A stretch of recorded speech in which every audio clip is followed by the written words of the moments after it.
2, 1. Love Talk Radio.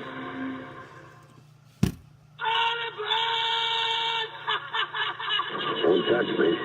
I'll beat your brains out. You believe in miracles? Yes! I mean, you can take a knee and try a 56-yard field goal. This is not Detroit, man. This is the Super Bowl. Let's get ready to rumble. I'm Sonny Liston. I'm Jack Dempsey. There's no one like me. I'm from Nairclaw. There's no one that can match me.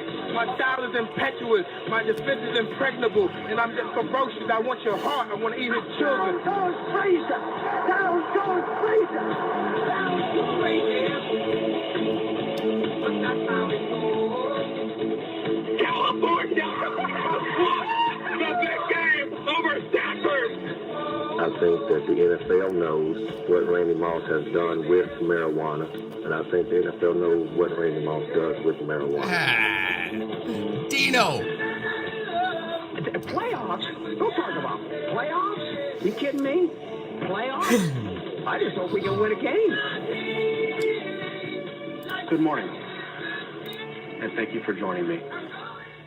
Ha! Top of the morning. Those of you already on Facebook Live, the millions obviously listening around the world on Blog Talk Radio live from Hollywood, California. This is Alistair Conrath, and this is Tough Love. Anthony already is saying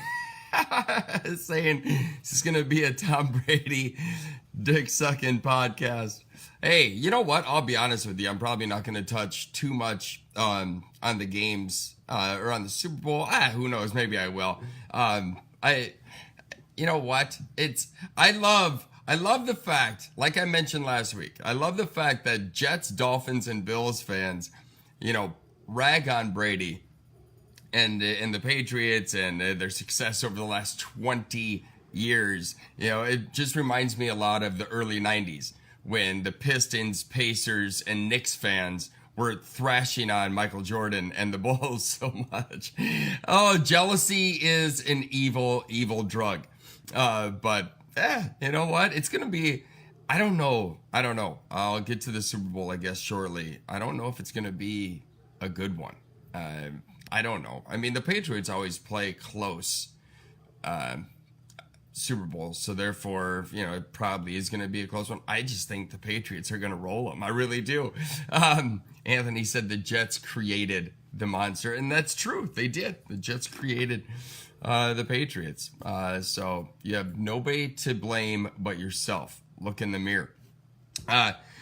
One thing I just have to hit on. I opened up an ESPN page this morning, and it says, on this date, January 27th, 1984. I have to mention this because it's just ridiculous. And this is, I know the game has changed, in sports in general it's changed and so forth, but it almost is counter to what our society wants. We want all this scoring, open the game up, hockey, blah, blah, blah. And on this date, 1984, Wayne Gretzky extends point scoring streak. He reached a streak to 51 games today. It ended the next game. But in that 51 games, he scored 61. I can't say it without laughing. 61 goals and 92 assists in 51 games. That is, you can't make it up. It never obviously will be replicated again, but in 51 games, Wayne Gretzky scored 61 goals and 92 assists on his way to 200 and I think 14 points that game. This day and age, in an up-tempo, spread it out, let's score points. People get 100-point seasons. And they're like, he had a good year. Wayne Gretzky had, I think, 4 200-point seasons. It's just, I love it. It's just so funny. I'm older, so I'm a big fan of the 80s and 90s when it comes to sports, especially in the 80s. I just think that was a real golden decade not only because I'm a 49er fan at that time, but because the Lakers and Celtics were crazy, and the 76ers, at the early part, and Jordan comes in, Wayne Gretzky is there, Montana, Jerry Rice, and I turn on the TV this morning, and the game that's starting right now is Georgetown at St. John's.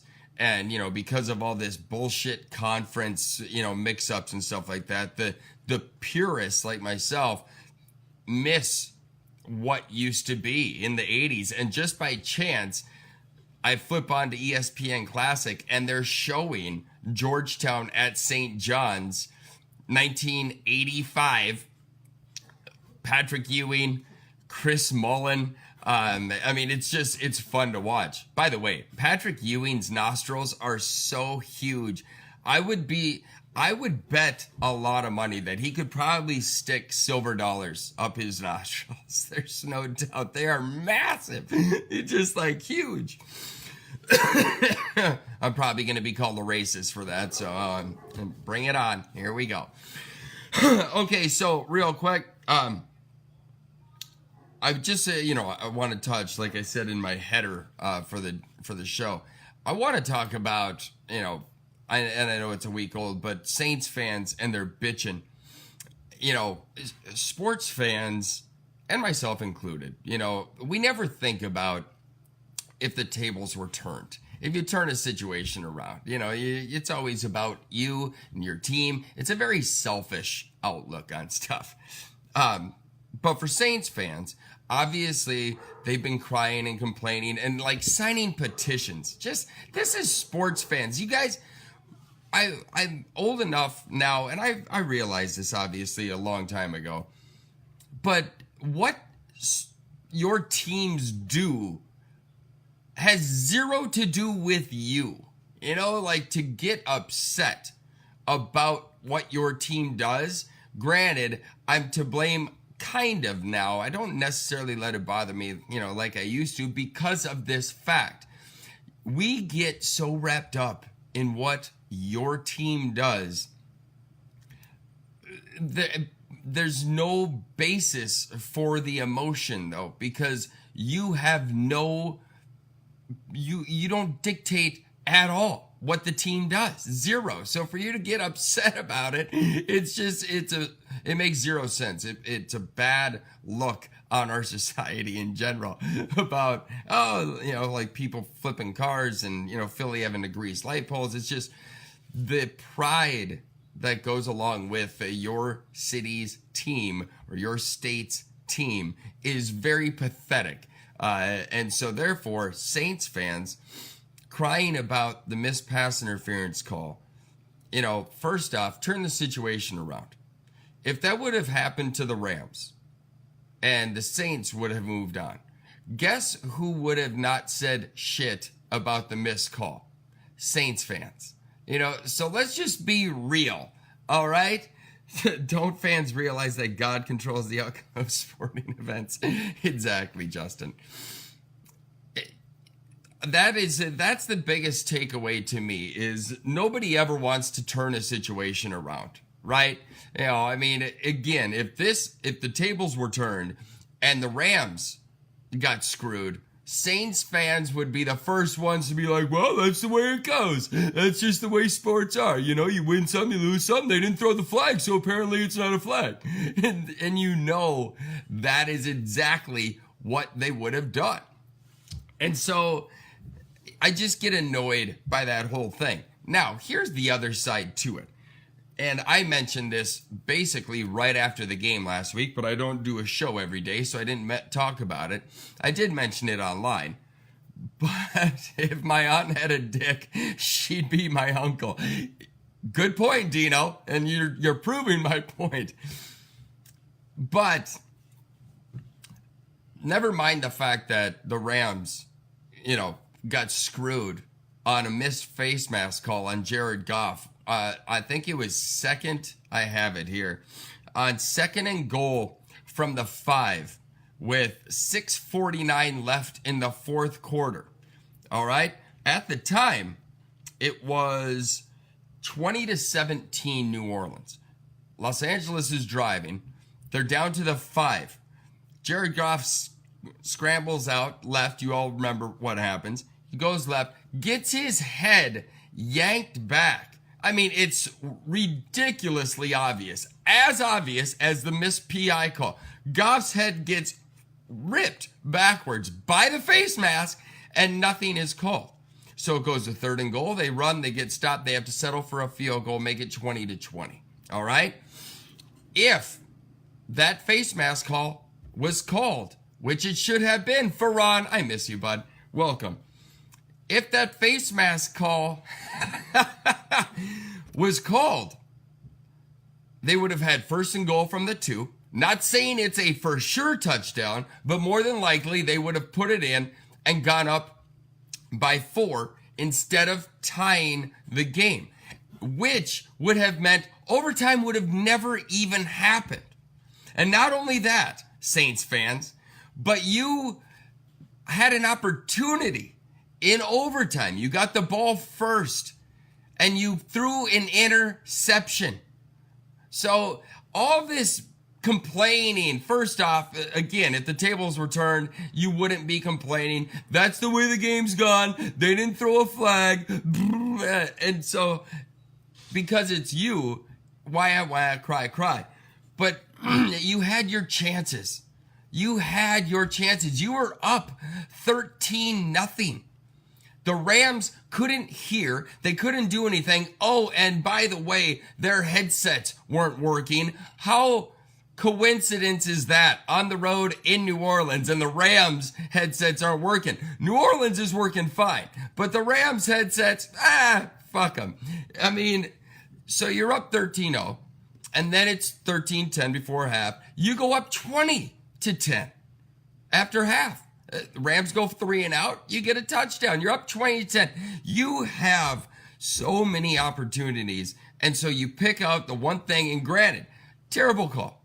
But it was a bang bang. It really was in the moment. Obviously, when you slow it down, you can sit there. I am going to talk about Tom Ferran. He's so dumb. When you slow it down, it makes it a lot worse than it was. But when you watch it in real time, it's a bang bang play. And I don't want everybody going back and sitting there, trying to lobby so we can have pass interference calls replay. I don't want that. That's just, I'm watching that Georgetown St. John's game. There's no graphic on the TV. They don't even have a 3-point line yet, but it's just the simplicity sometimes is a little bit better. You know what I'm saying? And so bottom line, New Orleans, shut up. Just shut up. After 09, especially from a Vikings fan, you can suck it. Because after 09, after you got away with murder on Brett Favre, I mean, you guys are lucky to even have the opportunity that the Karma Devils haven't shut you down completely. So therefore, I don't want to hear it. I just don't want to hear it. You guys had your ample opportunity to win that game. You should have won that game outside of the pass interference, but you let the Rams back in it. By the way, the only reason you were not up more than 13 zip is because you settled for field goals. That's not, again, that's your fault. Rams throw a pick, you get it on, I think, that 15 or something, you get a field goal. 6-0. That it should have been 14 zip. I don't feel bad for you at all. That's all I know.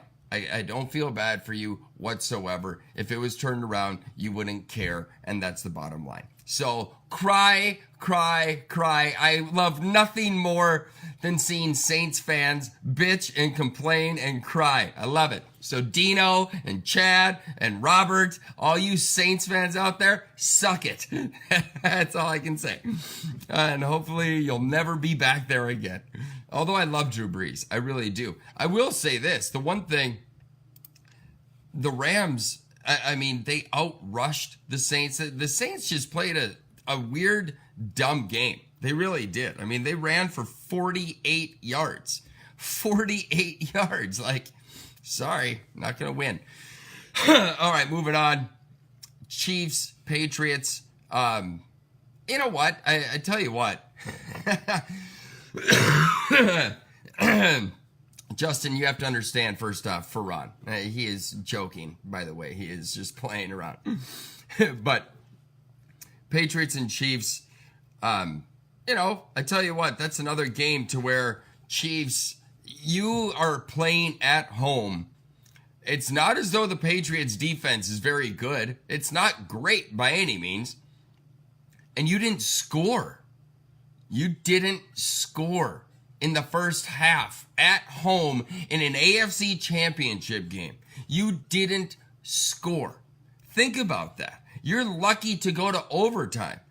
I mean, to be down 14-0 at half is embarrassing. I mean, seriously embarrassing. And so therefore, and you guys made a game of it, obviously, and now everybody's obvious, you know, again, overtime rules should be different. No, you know what? Make your defense better. How about that? Chiefs defense was 31st during the season. It's not a surprise to me that they couldn't stop Tom Brady in overtime.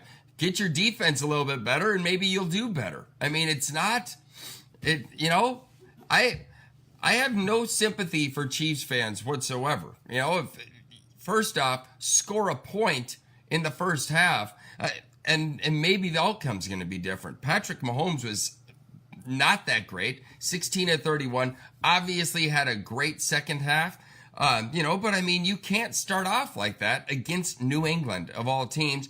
Tom Brady is Tom Brady, 30-46, 348 yards. He threw 2 picks though, you know, which let Kansas City back in that game. And there was 4 different lead changes in the fourth quarter. I mean, one thing I failed to mention real quick in that Rams-Saints game, a 57-yarder by Zuerlein, by the way, 57-yarder to clinch it. And it was down Broadway, just split the uprights. It was beautiful. God, it was a beautiful thing. I loved it. But as far as Tom Brady and the Patriots, you know, I don't think people understand the gravity of how impressive it is what they're doing. And I don't want to hear Spygate, Deflategate, all that shit. It's been widely known. Everybody inflates or deflates footballs, Aaron Rodgers included. He came out and said it. So throw all that bullshit out. Spygate, everybody up until then videotaped each other's practices, had spies doing it. Patriots got caught. You always, at this level, you have to have one up. Difference is Patriots are just better. They're just better than everybody else. You know, I mean, I'm a Vikings fan, so I have no, you know, horse in the race. I've got nothing for the Patriots. I do appreciate greatness. That's why I love Tiger Woods. That's why I love Tom Brady. That's why I loved the 49ers in the 80s. Sports isn't about mediocrity. Sports is about greatness. You want to watch the best play. That's why watching Jordan in the, you know, late 80s, early 90s was just so incredible because it was Jordan. You know, I mean, it's like, how do you not appreciate what he is and what he's doing? You know, I mean, to sit and bag on a team that has been winning for almost 2 decades is preposterous. Think about what they have been dominant for almost 20 years. We talk about teams of the decade. Steelers 70s, 49ers 80s, Cowboys 90s, you know, and then to have a team do it since 2001. It's incredible. It's absolutely incredible. And even more impressive than anything, is there's only been 2 people who have been there for the whole 18 years, and that is Brady and Belichick. Think about all the different moving parts. The first 3 Super Bowls with the defense and Bruschi and you know, all the I can't even, I'm brain farting, but the defense, Ty Law, and so forth. And then obviously Randy Moss gets there with Wes Welker, and they do their thing, even though they didn't win it. But all these interchangeable parts, and everybody knows, like, the mindset that the Patriots have, what they do, but no team in a copycat league stops it. It's crazy to me. Why doesn't anybody ever copy what the Patriots do? Offensively, especially. You know, defensively, it's tough. And I think there's better defenses, so I wouldn't do that. But that just shows what Tom Brady is. You know, again, jealousy is a dish best served cold, right? And it's incredible how many people hate on Tom Brady. Yeah, and I agree with you, Justin. Their fans can suck it. Can you imagine being a Patriots fan, being 20 years old, just 20 years old, and not knowing anything else but 14 AFC Championship games, 10 Super Bowls, this is going to be his ninth Super Bowls. You're 20 years old. This will be your 9th Super Bowl. So half of your life, you've gone to a Super Bowl. This is your 8th straight AFC Championship game. 13th overall. So almost 75% of your life, if you're 20 years old and you're a Boston fan, has been at least in an AFC Championship game, and almost half in a Super Bowl. It's shocking to think about. And it is Tom Brady, Anthony. By the way, those of you on Facebook, Anthony is a Jets fan. And so his disgust towards Tom Brady is more than anybody I've ever met, and I find it hilarious. It is Tom Brady and Belichick. That is the best argument in the history of sport. Which one is more important? It truly is. I don't know what the answer is. Bill Belichick, I would argue, only because he has instilled a mindset in a franchise that players know. Like, look at Randy Moss. You know, I'm a Vikings fan. Randy Moss was a malcontent in Minnesota, even though he was a Hall of Famer here. He was still a pain in the ass. He goes to the Patriots, and I should preface this by saying the Vikings dealt with it. We put up with it for a while. He goes to Oakland. He ends up getting traded to the Patriots for a nickel. And then does the record with Brady in 2007. They lose that Super Bowl. And then he starts acting up. And Belichick just is like, beat it. And he trades him back to Minnesota because we're idiots. And gets a third out of us. And washes his hands of him. That is what I love about Bill Belichick. It is truly his way or the highway. And that is the way it should be. And every business is like that. No employee runs the business. The CEO runs the business. And the manager and the boss run the business. So if you're going to be a bitch, you're out. And that's what I love about Belichick. Everybody who goes to New England, be it a free agent or a trade, you know how you have to act. And that is so, it's the same thing with San Antonio and Greg Popovich. I've compared those two, over the years numerous times. But knowing what you're getting into, it's, I was Army infantry. And so when I went to basic training, it shocked me how many people were in basic training that were just surprised that they were getting yelled at. Like, I can't believe they're yelling at me. What's going on? And they were pouting and they were suicidal. And I'm looking at them like, are you fucking stupid? Like, what did you expect basic training to be? Like a resort? Did you come here thinking like it was going to be cakes and pies? I don't understand. And that is, to me, I just went there with the mindset of, yeah, I know what this is going to be about. I know it's going to be discipline. I know it's going to suck. And it did really bad. But I went into it with that mindset, so it wasn't as bad. It wasn't like I was, oh my God, what's going on? And that is how people go to New England. The Patriots have a system in place that if you do not adhere to, you're out. And that's the way it should be. Antonio Brown wouldn't last in New England with all the bullshit that he's doing right now.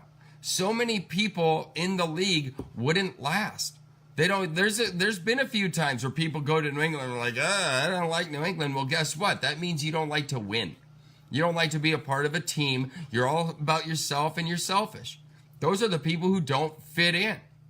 And that is why I like what the Patriots do. I'm a Vikings fan. If they play the Patriots, I want the Vikings to win. Obviously, we should have won this year, 10-10 into the fourth and, fucked up. But when it comes to my second favorite team, absolutely the Patriots because of Brady and Belichick. And again, Belichick I can make the argument for, but as a quarterback in the NFL, and I've said this, till I'm blue in the face, the number one attribute of an NFL quarterback is accuracy. You have to be able to throw the ball accurate and win. And Tom Brady is so accurate. It's incredible. Troy Aikman was another one who was so incredibly accurate. Wasn't the best ever. Wasn't the most mobile, so forth. Obviously, Brady's not the most mobile. But he is so accurate. And he's so cerebral and so smart. It's unbelievable. And so that is why he has... And the thing is, the one thing that Tom Brady has... over a lot of other players is just his, again, like I posted on Facebook or whatever, I just showed that little bit where he says, I just like winning. I love winning. And his will to win is still great. He's not satisfied. He's been to 8 straight AFC Championship games, 13 overall. This is going to be his 9th Super Bowl. And he's still hungry. That little post, his Instagram with Gronkowski and him, with the "We Ain't Going Nowhere" in the background, that music. It's just, that is the epitome of Tom Brady. It's his, keep doubting us. Keep doubting us. The whole "we suck," all that type of shit. Keep doubting them. And they just, why? I just never understand why people... this is it. He had one bad game. This is it. He's done. And it's like, God, that's our society. We're so quick to, on to the next, oh, he sucks. It's like, no, let people have a bad day, right? We all have bad days. But when it's Tom Brady, because people hate him so much, they're like, oh, yeah, he's done. He's done. It's the same thing with Tiger Woods 5-6 years ago when he had the back issues and so forth. I was the one who said, as long as he's healthy, he will be back. And sure enough, he's back. Why? Mentally. He is so strong mentally. And I'm talking to Tiger. Tom Brady is too. Again, you can hate. You can hate on him all you want, but he's a winner. He is a winner. Belichick is a winner too, and they are the best relationship you've ever seen in the history of sport. Got 90 seconds left. I just want to touch on Djokovic. Novak Djokovic just won the Aussie Open, beat Rafa Nadal, and it wasn't even a contest. He beat his ass, 6-3, 6-2, 6-3. It's his record seventh Aussie Open, which is just incredible. I love Novak Djokovic. I know a lot of haters out there who don't like him. I like him. I think he's a good dude. Also, what I want to chat about real quick, Tiger is back, right, but he's not in the mix. One last thing, got about 50 seconds. The NHL and NFL All-Star games are the Pro Bowls today. The NHL All-Star game was last night, which, by the way, I had no idea it was 3-on-3 now. I turned it on. I couldn't believe what I was watching. It's terrible. NHL and NFL, the money is too great now that the players don't care. 30 years ago when the money wasn't great and players actually took pride in winning for their conference and so forth, it was cool to watch. Now the money's too great. Injury is way too much of a risk to miss out on the millions 10 that are at seconds. stake. 10 seconds, Blog Talk. Thank you for tuning in. Facebook Live, thanks for the turnout. Love you guys. Drive fast, take chances. Tough love is out. Bye.